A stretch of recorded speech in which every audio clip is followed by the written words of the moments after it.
감사합니다. 우리 오늘 누가복음 22장 19절 20절 말씀으로 옆 사람과 이렇게 인사합니다. 우리는 새 언약 백성입니다. 이렇게 한번 인사하겠습니다.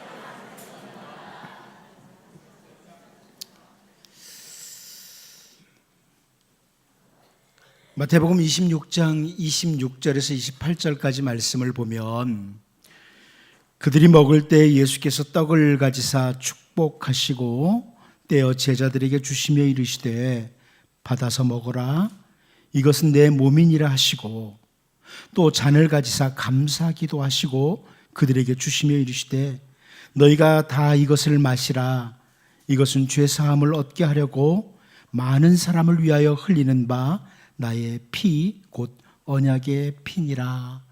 이렇게 말씀을 하십니다.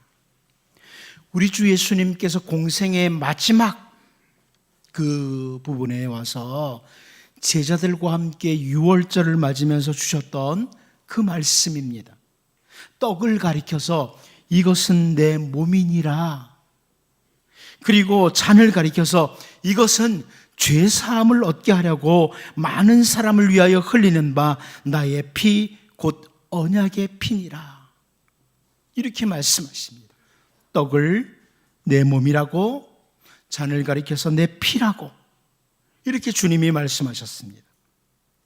우리 주 예수님의 공생의 지상사역 중에 거룩한 주간 목요일에 예루살렘의 한 다락방에서 행해진 최후의 만찬은 그리스도인들의 마음을 확실하게 사로잡는 그런 부분입니다.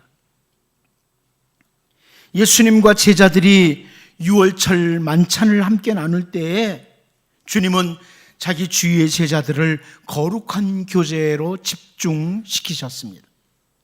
주님은 때가 이른 줄 아시고 제자들에게 만찬을 준비하도록 하셨던 것처럼 오늘 우리는 성찬 예식을 앞에 두고 있습니다.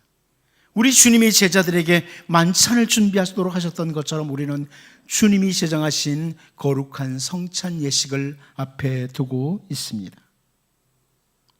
저는 오늘 바울 사도를 통해서 해석되어지는 주께서 제정하신 성찬, 우리 주님이 제정하신 성찬의 의미, 이런 부분을 좀 살펴보려고 합니다.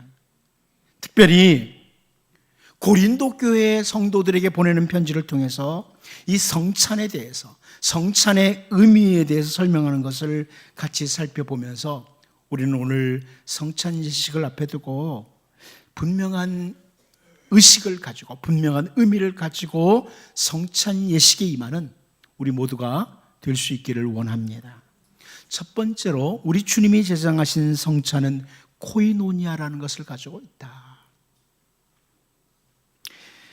같이 먼저 10장 16절 17절을 같이 한번 읽어봅니다. 보겠습니다. 시작. 우리가 축복하는 바 축복의 잔은 그리스도의 피에 참여함이 아니며 우리가 떼는 떡은 그리스도의 몸에 참여함이 아니냐. 떡이 하나요 많은 우리가 한 몸이니 이는 우리가 다 한 떡에 참여함이라. 아멘. 여러분, 이게 무슨 말씀입니까? 복음서를 통해서 우리 예수님께서 떡을 가리켜서 이것은 내 몸이니라, 잔을 가리켜서 이것은 죄사함을 얻게 하려고 많은 사람을 위하여 흘리는 바 나의 피 곧 언약의 피니라, 이렇게 말씀하셨는데 바울 사도는 그 함께 나누는 떡과 잔에 대해서 이 잔을 받는 것은 그리스도의 피에 참여하는 것이고 떡을 받는 것, 나누는 떡은 그리스도의 몸에 참여하는 것이다, 이렇게 설명을 해주고 있습니다. 여러분, 여기 계속 반복해서 참여한다 이런 표현이 나오는데요, 이 단어는 헬라어로 우리가 너무나 잘 아는 단어입니다. 코이노니아입니다. 참여한다는 단어는 코이노니아라는 이런 단어예요. 이 코이노니아라는 단어는 교제한다, 상호 교류한다, 이런 의미를 가지고 있는 단어입니다. 교제한다, 상호 교류한다. 떡을 통하여 그리고 잔을 통하여 서로 교제한다, 상호 교류한다, 이런 의미입니다. 폴로 신학교의 유명한 그 랄프 마틴 교수가 이런 표현을 했습니다. 우리가 성찬 예식에서의 떡과 잔을 나누는 것을 유월절 행사와 연결하여 이해해야 된다. 우리가 오늘 떡과 잔을 나누는 성찬 예식을 해요. 이것을 유월절 행사와 연결해서 우리가 이해를 해야 성찬에 대한 올바른 이해를 하는 거라는 겁니다. 이게 무슨 말이에요? 애굽에서 종살이했던 이스라엘 백성들이 하나님의 능력과 은혜로 애굽에서 나오게 됩니다. 그리고 홍해를 건너게 됩니다. 그리고 광야를 지나서 약속의 땅에 이르게 됩니다. 그런데 그 시대 사람들이 아니라 후시대 사람들, 세월이 흘러서 이스라엘 백성들이 후시대 사람들이 유월절 행사를 합니다. 유월절 축제를 해요. 그리고 그들은 유월절 음식을 똑같이 먹습니다. 사실 애굽에서 나온 백성들이 유월절 음식을 먹죠. 무교병과 쓴나물과 뭐 이런 거 먹으면서, 그러면서 하나님께서 우리를 이제 구출하신다, 이런 어떤 기대를 가지고 했겠죠. 그런데 세월이 흐른 후에 후시대의 이스라엘 백성들도 유월절 음식을 먹는 거예요. 유월절 행사를 하는 겁니다. 그 후시대 이스라엘 백성들은 애굽에서 종살이한 적이 없어요. 애굽에서 종살이한 적도 없고, 그들은 애굽 땅을 별로 밟아본 사람도 많지 않고, 홍해의 놀라운 기적도 자기들이 직접 경험하지 못했습니다. 그런데 그들이 그 유월절 행사에 참여하면서 유월절 음식을 먹으면서 그들은 이렇게 고백합니다. 여호와께서 나를 위하여 그 일을 행하셨다. 여호와께서 나를 위하여 그 일을 행하셨다. 이렇게 고백을 합니다. 우리가 오늘 성찬 예식에 임하면서도 마찬가지입니다. 오늘 우리들 가운데 어떤 사람도 우리 주 예수님께서 육체로 공생의 기간에 계실 때 그 모습을 본 사람은 한 사람도 없습니다.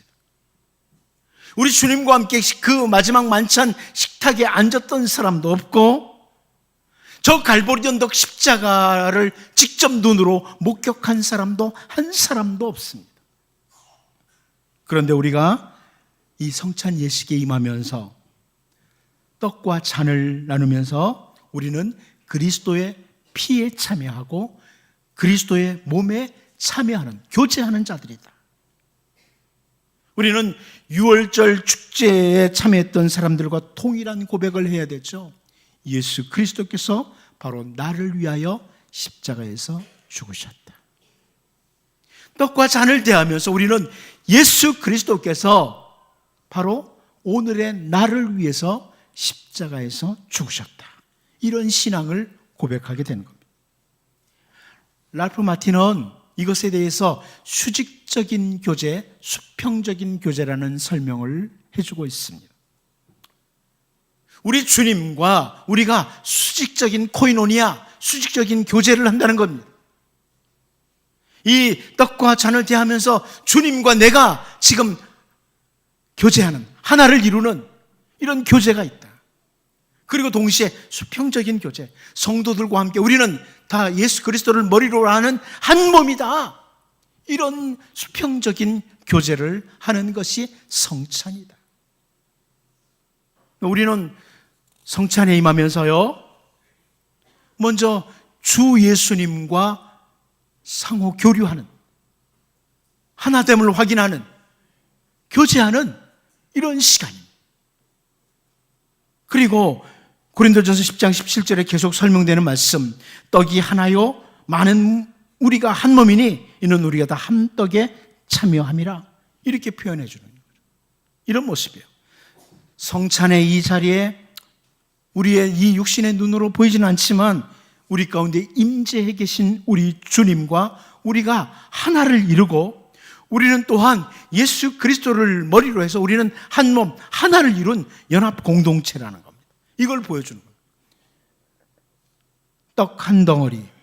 여러분, 사실 우리가 준비한 떡은 이미 이제 준비하는 분들에 의해서 딱 잘라져 있습니다. 하지만 사실 한 덩어리였습니다. 이 한 덩어리 떡이 있으므로 거기 참여하는 사람들이 다 같이 그것을 나눌 수 있듯이 우리 모두는 하나라는 겁니다. 이걸 확인시켜 주는 겁니다. 결국 성찬을 통해서 우리는 주님과 하나요, 성도들과 하나라는 것, 진정한 교제, 코이노니아가 이루어지는 겁니다. 우리가 잘 알고 있듯이 고린도 교회는 분열이 계속됐습니다. 나는 바울파라고, 나는 게바파라고, 나는 아볼로파라고 막 계속 분열돼요. 사람들이 그런 말 합니다. 우리 한국 교회는 참 많이 고린도 교회를 닮았다. 고린도 교회가 분파 많이 하는데 한국 교회 자꾸 나누기를 좋아한다는 거예요. 예수님은 하나 되게 하시고 사람들은 자꾸 나누고. 같은 교회 내에서도 마찬가지예요. 누구를 중심으로 막 자꾸 나누는 거예요.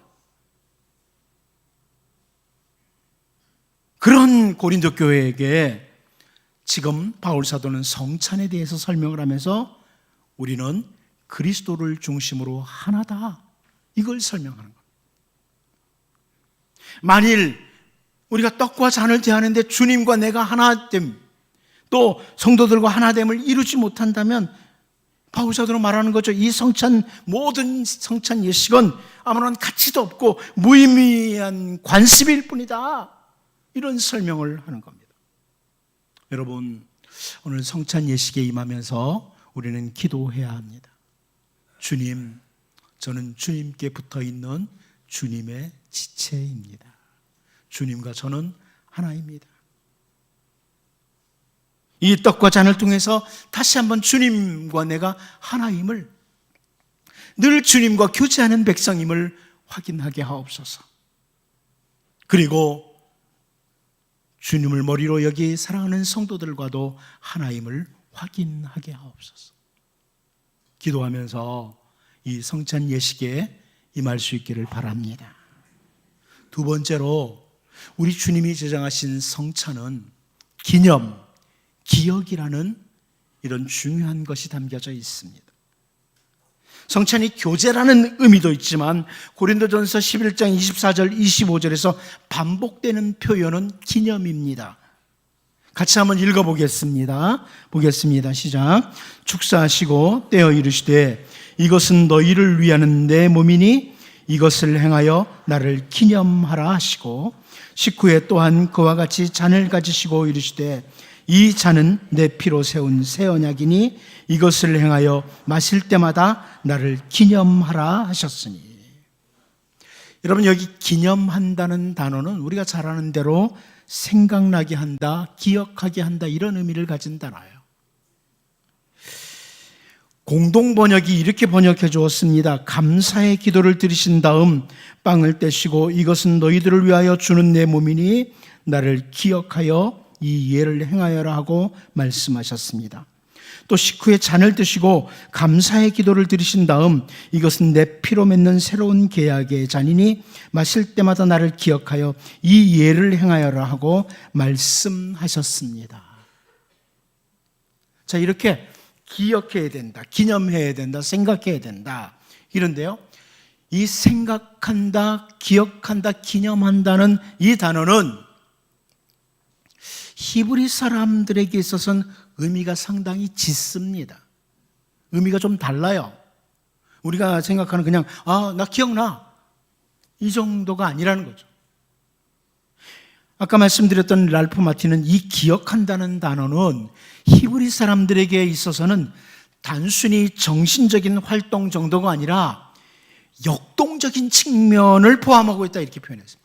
상당히 기억한다는 것이 역동적이다, 다이나믹하다, 이런 설명을 했어요. 이게 무슨 말이냐면, 나를 기념한다는 이 표현은요, 히브리 사람들에게서 주님의 그 십자가, 저 갈보리 언덕에서 날 위해서 주님이 십자가에 죽으셔서 이 정도를 회상하는 정도가 아니라, 그 주님의 십자가는 오늘 나에게 현재적이고 실제적인 것으로 만드는 것, 이게 기억이라는 거예요. 현재적이고 실제적인 것으로 만드는 것.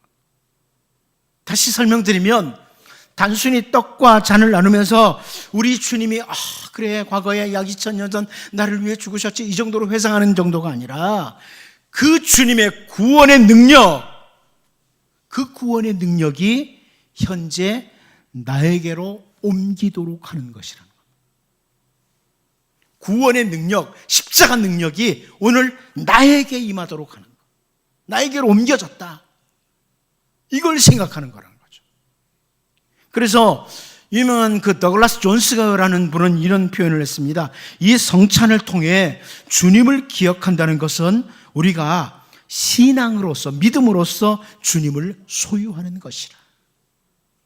이런 표현을 했습니다. 그러니까 우리가 떡과 잔을 대하면서 주님을 내가 기억한다. 이것은 그 주님을 내가 나의 주님으로 이렇게 잡게 되는 상당히 현재적이고 실제적인 것이다.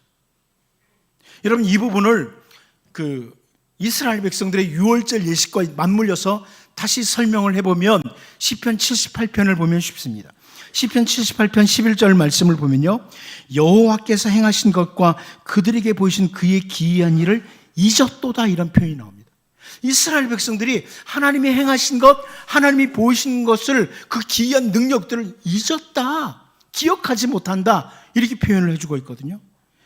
기억해야 될 것들을 하나님의 백성들이 기억하지 못한다, 잊은 것이었다. 그런데 뭘 잊어버렸느냐? 시편 78편 바로 다음 절이에요. 12절, 13절을 보면 옛적에 하나님이 애굽 땅 소환들에서 기이한 일을 그들의 조상들의 목전에서 행하셨을 때 그가 바다를 갈라 물을 무더기같이 서게 하시고 그들을 지나가게 하셨으며, 이렇게 표현합니다. 이게 무슨 말씀이에요? 이스라엘 백성들이 후에 말이죠, 하나님이 과거에 애굽에서 우리 조상들이, 선조들이 종살이 했는데 능력으로 건져주셨어. 앞에 홍해가 가로막혔는데 하나님이 그 홍해 바다를 가르시고 건너게 하셨어. 이걸 전혀 모른다, 이런 의미가 아니에요. 유월절 사건, 홍해 도화 사건을 히브리 사람들이 기억을 못했다, 이 말은요, 그 하나님이, 그 유월절에 그 거룩한 능력을 행하신 하나님이, 또 홍해를 가르치고 이스라엘 백성들을 건너게 하셨던 그 하나님이 오늘 우리의 하나님이라는 것을 놓쳐버렸다는 겁니다. 그런 의미예요. 오늘 우리의 하나님이라는 것, 이걸 놓쳐버렸다. 그 하나님이 여전히 그 위대한 능력을 가지고 오늘 나를 위해서 일하시는 분이라는 걸 놓쳐버렸다. 이걸 시편 기자가 강조하는 거죠. 시편 78편 11절 이하에서 하나님께서 행하신 그 위대하고 놀라운 일들을 이들이 기억하고, 특별히 유월절 사건과 같은 것들을 기억하고 오늘 그 하나님을 나의 하나님으로 신앙하고 그 하나님의 능력을 믿고 바라보고 살아야 될 이스라엘 백성들이 하나님을 놓쳐버렸다, 이것을 기억하지 못했다고 설명하는 겁니다. 후시대 이스라엘 백성들이 유월절을 지키면서 유월절 축제에 참여하면서, 다시 말하면 유월절 음식을 먹고 나누면서 그 옛날 애굽에서 나오도록 하신 하나님, 홍해를 건너게 하신 그 하나님의 위대한 능력과 그 사건이 바로 내 시대, 우리들의 시대에 동일하게 임하시는 그런 것들이라고, 그 하나님이라고 이렇게 신뢰하면서 구원의 노래를 불러야만 했다는 것입니다. 그러므로 우린 오늘 우리가 이 성찬 예식에 임하면서요, 떡과 잔을 대하면서 우리 주님의 그 십자가 사건, 우리 주님의 그 갈보리 언덕의 십자가, 이것은 바로 오늘 나에게 현재적이고 실제적인 것이라고 옮기는 것이 필요하다. 떡을 대하면서, 그렇습니다, 바로 나를 위해서 찢기신 주님의 몸입니다. 잔을 대하면서 우리 주님이 바로 나를 위해서 흘리신 보혈입니다. 이런 자세로 임해야 된다는 거죠. 다시 말하면 이 표현은 십자가의 능력이 오늘 나를 위한 것이다. 예수 그리스도의 그 능력은 오늘 바로 나를 위한 것이라는 것을 확인하면서 성찬에 임하셔야 된다는 말씀입니다.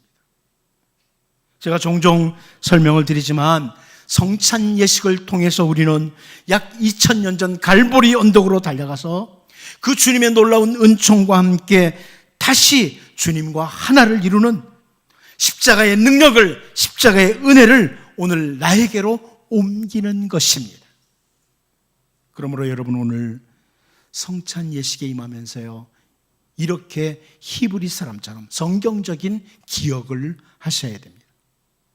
단순히 머리로 기억하는 이 정도가 아니라 하나님의 그 놀라운 능력과 은혜, 특별히 우리 주 예수 그리스도의 그 십자가 능력과 은혜가 현재적으로 나에게 옮겨온다.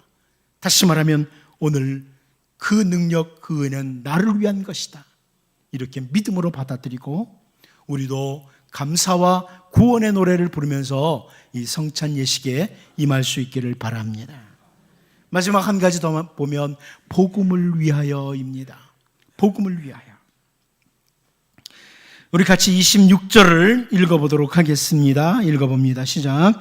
너희가 이 떡을 먹으며 이 잔을 마실 때마다 주의 죽으심을 그가 오실 때까지 전하는 것이니라. 아멘. 주님이 제정하신 떡을 먹고 잔을 마실 때마다 우리가 해야 할 것이 있다는 바울 사도의 설명입니다. 언제까지냐면 주님 오실 때까지 해야 될 것이다. 주님 오시는 그날까지 우리는 주님의 죽으심을 전하는 것이다. 이렇게 표현합니다. 여러분, 바울 사도, 우리가 성경을 통해서 바울 사도를 보면 우리의 어떤 시각으로 바라보면 바울은 정말 자랑할 것이 많았던 사람이에요. 참 자랑할 게 많았던 사람. 전할 수 있는 내용이 참 풍부했던 사람이에요. 바울이 경험한 것들이 얼마나 많은지 모릅니다.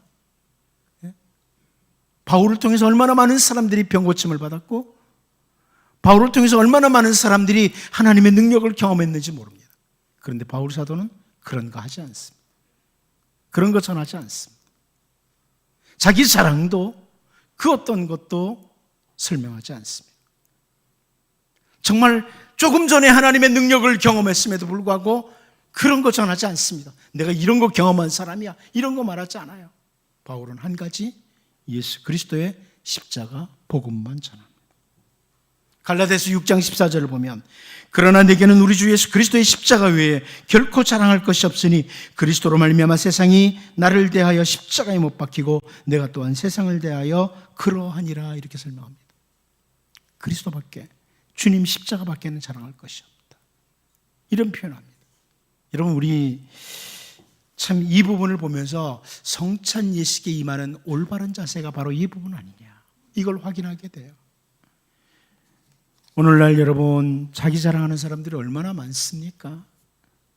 그런데 바울 사도는 주님의 죽으심, 나 같은 죄인 위하여 갈보리 언덕 십자가에서 그 대속의 죽음을 죽으신 주 예수님, 그 십자가 복음, 주님 만나는 그날까지 전하며 살겠다. 이게 바울의 다짐이에요.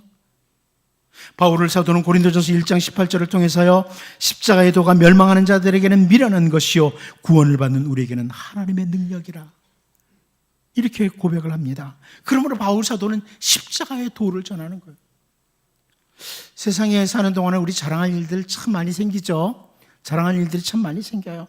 남들보다 조금 더 많이 수고한 것, 남들보다 조금 더 앞선 것, 자녀들, 손자들 이야기, 가족들의 장점들, 이런 걸 비롯해서 은근슬쩍 자랑하고 싶은 것들이 참 많이 생깁니다.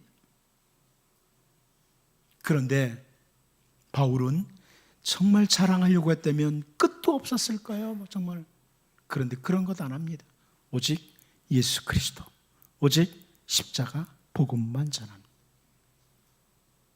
저는 자기 자랑, 자기 가족 자랑한다고 죄라고 단정하지는 않습니다. 하지만 최소한 성찬 예식에 임하면서 우리는 다짐 하나 해야 됩니다.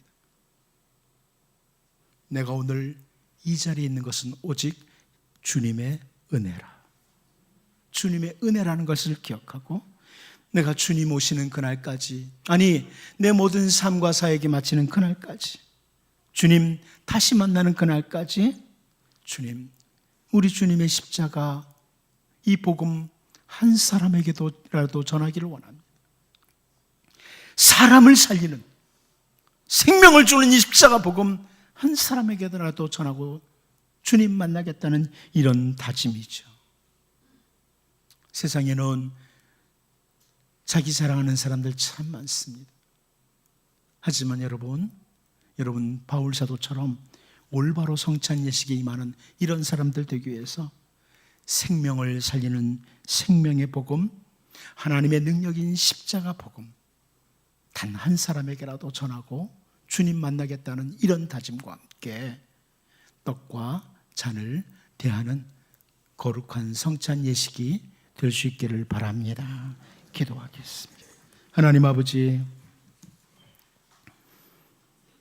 떡과 잔을 통해서 주님과 참된 교제가 있게 하시고 성도들과도 참된 교제가 있게 하여 주옵소서. 특별히 우리 주님의 그 십자가 능력, 그 은혜가 현재적으로 나에게 옮겨오는 이 의미를 늘 기억하고 성찬 예식에 임하게 도와주시고, 이 성찬 예식에 임하면서 생명의 복음, 주님의 십자가 복음, 주님 만나는 그날까지 전하며 살겠다는 다짐과 함께 이 예식에 임하게 하여 주옵소서. 주 예수님의 이름으로 기도하옵나이다. 아멘.